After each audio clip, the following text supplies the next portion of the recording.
Thermodynamics lesson number 8. आपण शेवटच्या lesson मध्ये काय पाहिलं होतं? फर्स्ट लॉ ऑफ थर्मोडायनामिक्स, नाही का? त्याचे वेगवेगळे स्टेटमेंट घेतले आपण. 3 statement. The total energy of the universe remains constant, the total energy of the isolated system remains constant, किंवा energy cannot be created, cannot be destroyed, but one form of energy can be converted into other form of energy. आता हा झाला first law of thermodynamics. याचं mathematical representation घ्यायचं आहे आपल्याला. आता चालेल. एक अतिशय महत्वाचं रिलेशन पण आपल्याला मिळणार आहे इथे. काय पाहायचं आपल्याला आता? Formulation of first law of thermodynamics म्हणजेच काय? Mathematical representation of first law of thermodynamics. काय आहे नेमकं बघूया आपण. Let us consider a system, a gas included in a cylinder. ठीक आहे, कोणताही एक gas. Let the internal energy of this system is U1. काय शिकतोय आपण? फर्स्ट लॉ ऑफ थर्मोडायनामिक्सचं mathematical representation. Let us consider a system having internal energy U1. Internal energy बद्दलही चर्चा केली आपण. प्रत्येक पदार्थात एनर्जी असते फिक्स्ड अमाऊंट, त्याला म्हटलेलं असतं आपण इंटरनल एनर्जी. बरोबर आहे? जी कशाची बेरीज असते? कायनेटिक आणि पोटेन्शियल एनर्जी. कालच्या भागात बघितलं होतं आपण. Late the internal energy of this system is U1. Now let Q amount of heat energy is supplied to the system. आता Q amount of heat energy me supply केली. सुरुवातीला energy किती होती इथे? U1, नाही का? आता मी त्याच्यात किती एनर्जी टाकली? Q amount of heat energy is supplied to the system. Then its internal energy becomes, आता त्याची इंटरनल एनर्जी वाढेल, नाही का? किती वाढेल? किती होईल पहा बरं. मग आता U1 अगोदर होती, त्याच्यात किती अमाऊंट ऑफ हीट एनर्जी आपण टाकले? Q amount of heat energy supplied to the system. ठीक आहे. Now let W it is the work done on the system by the surrounding. समजा मी हा गॅस कॉम्प्रेस केला, हे वर्क डन झालं W. Work is done on the system by the surrounding. अशा वेळेला W अमाऊंट ऑफ वर्क, एवढी energy पुन्हा सिस्टीम मध्ये टाकल्या गेली, नाही का? मग एकूण फायनल इंटरनल एनर्जी किती होईल? ज्याला मी U2 म्हणतो. आता ही U2 तयार झाली. आता मग U2 बरोबर काय होईल पहा बरं. सुरुवातीला U1 होती, Q amount of heat energy मी त्याच्यामध्ये ऍड केली आणि W एवढं वर्क पण टाकलं, नाही का? मग प्लस W ही झाली final internal energy of the system. हे समजलं का पहा बरं? फार सोपं आहे, समजून घ्यायचं आहे. Let U1 it is the internal energy of the system. If Q amount of heat energy supplied to the system, then its internal energy increases. तेही काल सांगितलं मी तुम्हाला. किती होईल? U1 plus Q. Let W amount of work is done on the system by the surrounding, then again its internal energy is increased by W. Gas expand झाला असता तर आपण मायनस W केलं असतं, पण मी काय केलं? प्लस W केलं इथे. मग फायनल इंटरनल एनर्जी U2 झाली. बरोबर आहे? मग U2 म्हणजे कोण? सुरुवातीला U1 होती, Q टाकली, W एवढं वर्क एनर्जी पण टाकली. मग ही झाली final internal energy. Energy cannot be created, cannot be destroyed. बरोबर आहे? मग आता U2 मायनस U1, U1 ला इकडे घेतो, Q प्लस W. बरोबर आहे? U2 मायनस U1 याला आपण change in internal energy delta U म्हणतो. Q प्लस W, बस हे एवढंच रिलेशन आहे. यालाच म्हटलं जातं mathematical relation for first law of thermodynamics किंवा formulation of first law of thermodynamics. तुम्ही असंही म्हटलं तरी चालेल. आता हे U1 U2 नाही म्हटलं तरी चालेल.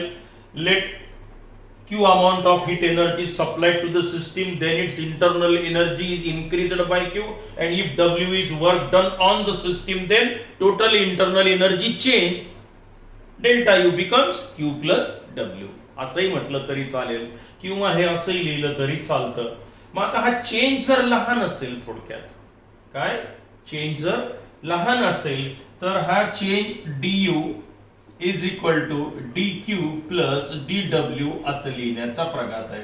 हे वाटलं तर लक्षात ठेवा, अदरवाईज गरज नाही, पण हेच आपलं खरं रिलेशन राहील. आता delta U is equal to Q plus W if the changes are infinitesimal that is very very small, then we can write हे चेंज इन इंटरनल एनर्जी. हे डी क्यू म्हणजे काय, very small change in internal energy. हे काय Q, very small amount of heat transferred or supply to the system. D W small work done, जे काय असेल ते. तर हे सारखंच आहे, हे फक्त स्मॉल चेंज असेल तर आणि हे लार्ज चेंज असेल तर. याला काय म्हटलं आपण, formulation for first law of thermodynamics किंवा mathematical representation of first law of thermodynamics. काय लक्षात ठेवायचं, delta U is equal to Q plus W.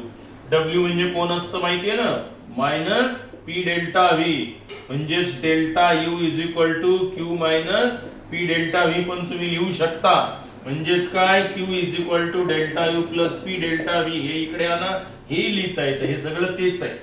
हे फर्स्ट लॉ ऑफ थर्मोडायनामिक्सच आहे खरं म्हणजे हे सगळं. हे एवढंच तुम्ही लक्षात ठेवायचं आहे. हा झाला आपला छोटासा पार्ट. कोणता, mathematical representation of first law of thermodynamics. म्हणजे बघा बरं, आपल्याला आतापर्यंत काय काय माहिती झालं मुलांनो. एक्सप्रेशन 3. आता हे मॅथमॅटिकल एक्सप्रेशन तुम्हाला चांगले लक्षात ठेवायचे आहे. आपण वर्क डन घेतलेले आहे 2, ते 2 फॉर्म्युले, बरोबर आहे. आणि आज फर्स्ट लॉ ऑफ थर्मोडायनामिक्स पण आपल्याला समजला, माहिती झाला, बरोबर आहे. मग कोणता कोणता, पहिला फॉर्म्युला घेतला आपण, W is equal to minus P delta V, बरोबर आहे. दुसरा कोणता घेतला, मॅक्झिमम वर्कचा, मायनस काय आहे ते 2.303 nRT log to the base 10 V2 upon V1 or P1 upon P2. एक तर V2 upon V1 येईल किंवा P1 upon P2 येत असतं. हे झालं मॅक्झिमम वर्क एक्सप्रेशन, बरोबर आहे. त्याच्यानंतर आज आपण काय बघितलं, change in internal energy delta U is equal to heat supplied to the system plus work is done on the system by the surrounding, so delta u is equal to q plus w. हे काय आहे आता, mathematical relation for first law of thermodynamics किंवा यालाच काय म्हटलं आपण, formulation of first law of thermodynamics. ठीक आहे. आता तसं तर मी अगोदर सांगितलेलंच आहे, पण पुन्हा एकदा आपण आता साइन कन्व्हेन्शनचा विचार करू आणि मग पुढच्या पॉइंट कडे जाऊया. आपल्याला या 4-6 टर्मचा अर्थ समजला पाहिजे. प्लस क्यू म्हणजे काय, मायनस क्यू म्हणजे काय, प्लस डब्ल्यू म्हणजे काय, मायनस डब्ल्यू चा अर्थ काय, प्लस डेल्टा यू चा अर्थ काय आणि मायनस डेल्टा यू चा अर्थ काय.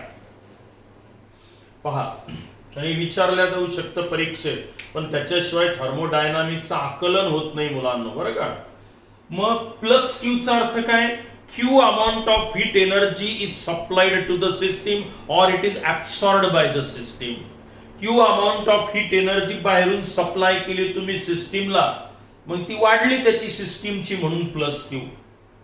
मायनस क्यू चा अर्थ Q amount of heat energy is released from the system to the surrounding or Q amount of heat energy is lost by the system to the surrounding. Plus Q म्हणजे काय की Q amount of heat energy सिस्टीमची वाढली, बाहेरून surrounding मधून तुम्ही त्याला दिली. मायनस क्यू म्हणजे काय, Q amount of heat energy lost by the system म्हणजे कमी झाली त्याची. प्लस डब्ल्यू मायनस डब्ल्यू चा अर्थ आधीच सांगितला.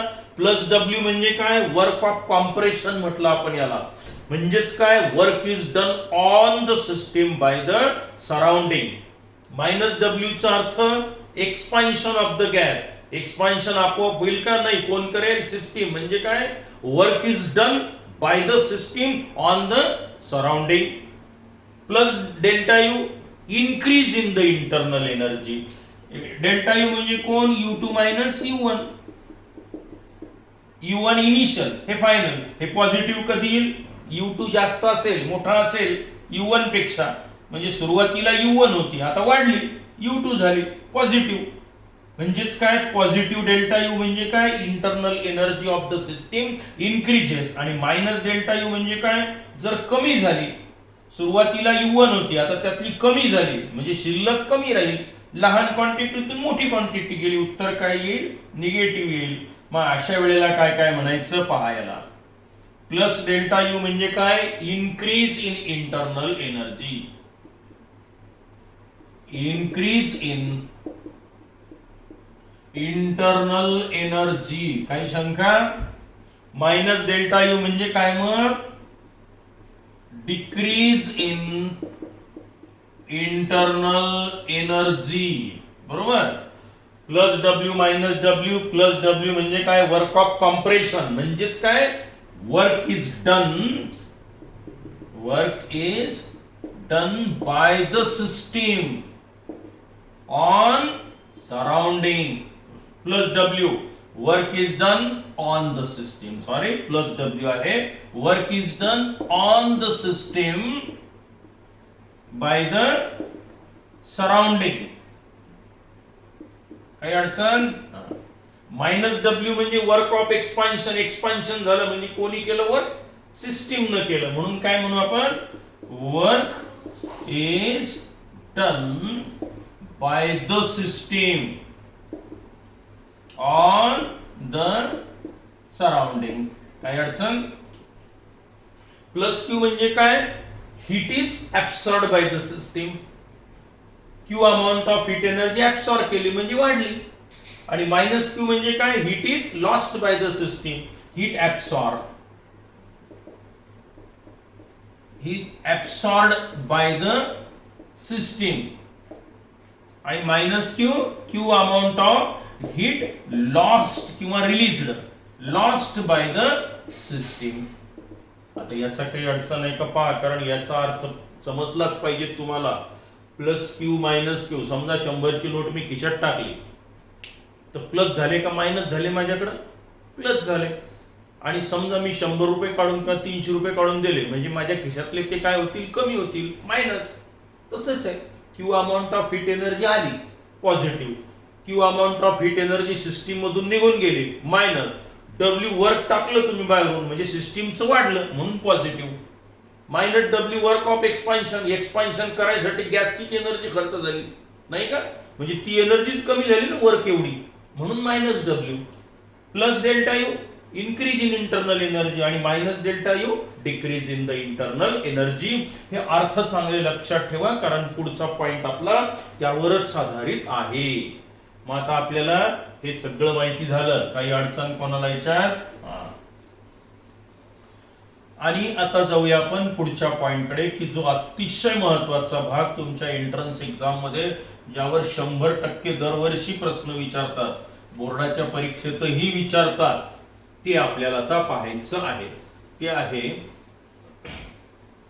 First law of thermodynamics for different types of processes. वेगवेगळ्या प्रोसेससाठी आपण first law of thermodynamics apply करू आणि त्याच्यापासून काय निष्कर्ष निघतो तो समजावून घेऊ, बरोबर.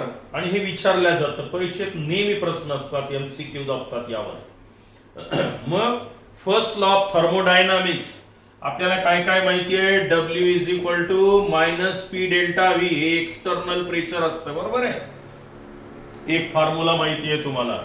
दुसरा फॉर्म्युला आत्ताच सांगितला मी तुम्हाला, फर्स्ट लॉ ऑफ थर्मोडायनामिक्स. काही अडचण? Delta U is equal to Q plus W. W म्हणजे कोण? वर्क. क्यू म्हणजे कोण? हीट. आणि डेल्टा यू म्हणजे कोण? Change in internal energy. Plus minus तिघांचाही अर्थ मी तुम्हाला सांगितला, प्लस म्हणजे काय आणि मायनस म्हणजे काय. आता आपल्याला काय करायचं, की हा फर्स्ट लॉ ऑफ थर्मोडायनामिक्स वेगवेगळ्या टाइप्स ऑफ प्रोसेसला अप्लाय करायचा. आपण 5 प्रकारच्या प्रोसेस घेतल्या होत्या, आठवतं? 5 नाही 7. Isothermal, isobaric, isochoric, cyclic, reversible, irreversible आणि एक ॲडिएबॅटिक. तर आता त्यापैकी 4 प्रोसेसला आपल्याला तो अप्लाय करून दाखवायचा आणि त्याचा अर्थ काय होतो तो समजावून घ्यायचा. चालेल. मग आता पहिला पॉइंट घेऊया आपण, फॉर आयसोथर्मल प्रोसेस. चालेल. पहिला point, first law of thermodynamics.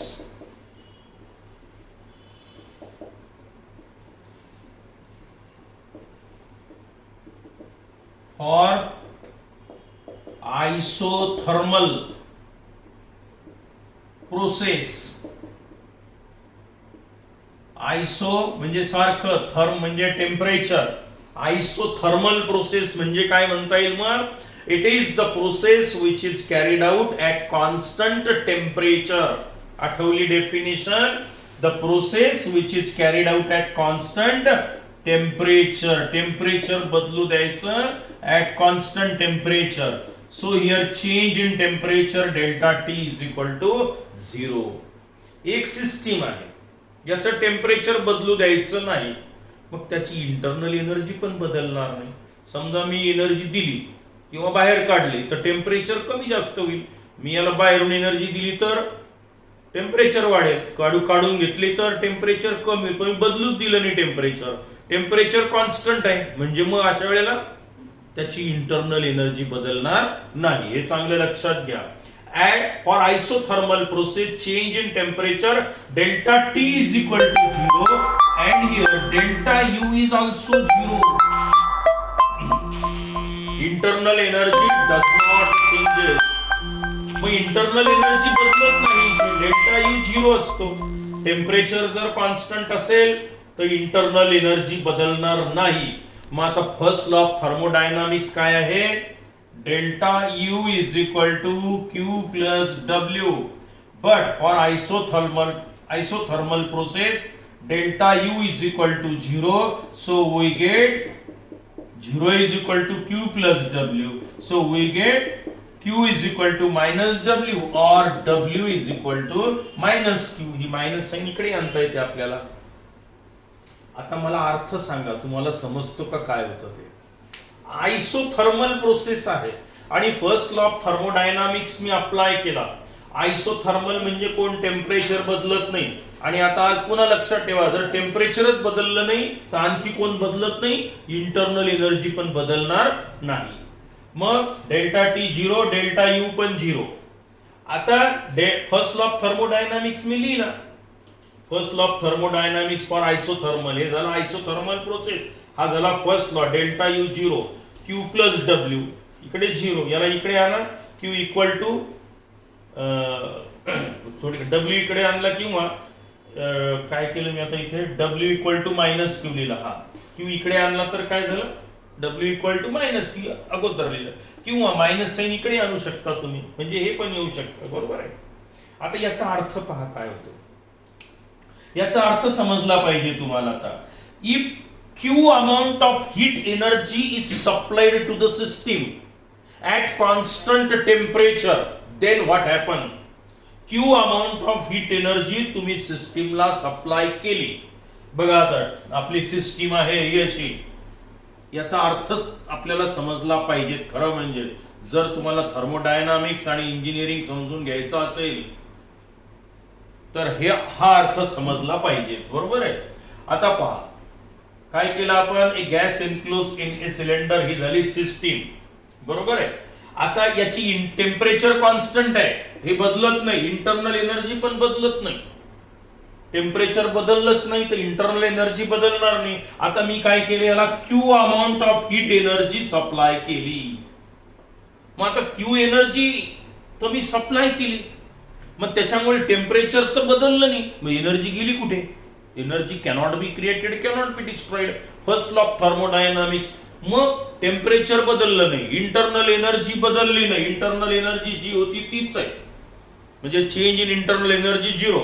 जी सुरुवातीला होती ती कायम, टेम्परेचर कायम. मग तुम्ही तर Q amount of heat energy supply केली त्याला, मग ही कुठे गेली हे सांगता. आता Q equal to minus W म्हणजे काय होईल, मायनस डब्ल्यू म्हणजे काय, वर्क ऑफ एक्सपान्शन. याचा अर्थ आपण जी एनर्जी सप्लाय केली क्यू अमाऊंट ऑफ, त्याच्यामुळे पिस्टन वर ढकलल्या जाईल आणि तुम्हाला किती वर्क मिळालं त्याच्या बदल्यात डब्ल्यू अमाऊंट ऑफ वर्क मिळालं. वर्क ऑफ एक्सपान्शन आहे हे, मायनस डब्ल्यू म्हणून आली किंमत. आहे. अर्थ समजला का? हे -W झालं, हे एक्सपान्शन असल्यामुळे. म्हणजे एनर्जी तयार होत नाही, नाहीशी होत नाही. तुम्ही टेम्परेचर बदलू दिलं नाही, त्याची इंटरनल एनर्जी बदलू दिली नाही, मग क्यू अमाऊंट ऑफ एनर्जी जर सप्लाय केली तर या एनर्जीचं रूपांतर कशात झालं? वर्क मध्ये झालं. बरोबर आहे की नाही? या एनर्जीचं रूपांतर क्यू एनर्जी, त्याच्या बरोबरीत तुम्हाला काय मिळालं? वर्क मिळालेलं आहे. क्यूच्या बदल्यात वर्क मिळालं. पण कोणतं मिळालं? Work of expansion. म्हणजे एक्सपान्शन आपोआप झालं का? नाही. त्याच्यासाठी कोण खर्च झालं? Q amount of heat energy supply झाली. मग आयसोथर्मल प्रोसेस असेल तर जास्तीत जास्त वर्क का मिळतं? जेवढी एनर्जी दिली त्या सगळ्यापासून त्याचं रूपांतर कशात झालेलं दिसतं? वर्क मध्ये. म्हणून आपण ते isothermal reversible, isothermal irreversible process असं घेतलेलं आहे. मग Q amount of heat energy supply केल्यानंतर डब्ल्यू एवढं वर्क ऑफ एक्सपान्शन आपल्याला मिळालं. आपल्या गाड्यांमध्ये कूलंट नेमकं त्याच्यासाठीच वापरतात. ती गाडी पेट्रोल ती गरम जर झाली तर ती स्वतः टेम्परेचर वाढत जाईल, मग आपल्याला काय वर्क देणार आहे? ते इंजिन थंड ठेवण्यासाठी कूलंट वापरण्यात येतं. म्हणजे आयसोथर्मल ठेवण्याचा प्रयत्न करतो आपण, त्याला गरम नाही होऊ देत जास्त. नाही तर मग ते नुसतं टेम्परेचर तेच पेट घेईल ना. आपल्याला काय पाहिजे असतं? वर्क पाहिजे असतं. ते वर्क आपण मिळवण्यासाठी आयसोथर्मल प्रोसेस घेत असतो. किंवा याचा दुसराही एक अर्थ, हा अर्थ तर मी सांगितला तुम्हाला की जर मी Q amount of heat energy supply केली तर त्याच्या बदल्यात मला वर्क ऑफ एक्सपान्शन मिळालं. कोणत्या प्रोसेसमध्ये? आयसोथर्मल मध्ये. आता प्लस डब्ल्यू म्हणजे -Q, याचा काय अर्थ काढाल तुम्ही? पहा, हे पाहता. आता मी साइन कन्व्हेन्शन त्याच्यासाठी शिकवले तुम्हाला.